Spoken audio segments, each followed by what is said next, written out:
I love hosting and having dinner parties, so this weekend I had some friends over for an apple-themed dinner party, and I made apple ravioli, apple brie and honey crostinis, a fall apple salad, some apple cider mocktails, caramel apple pies, and mini cinnamon sugar donuts for dessert. I got started making my ravioli using boiled beets and paprika for the red and spinach for the green.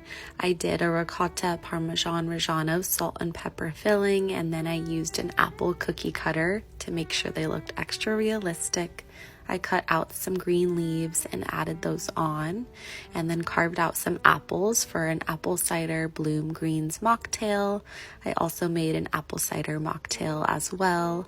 I made my apple brie and honey crostinis, and then made my salad dressing, dressed some arugula, added on candied pecans, dried cranberries, goat cheese, and apple, and then I browned some butter and cooked my ravioli. Earlier in the day, I made my mini cinnamon sugar donuts by making the donut dough.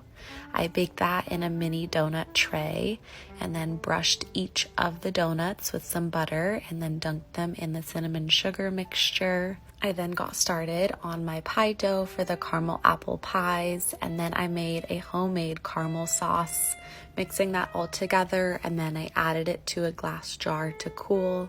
I baked the pie crusts, and then when we were ready for dessert, I sliced the apples super thinly, added in the caramel to the crusts, and then rolled up the thin slices of apples into roses and placed those in the pies. And here is the final product.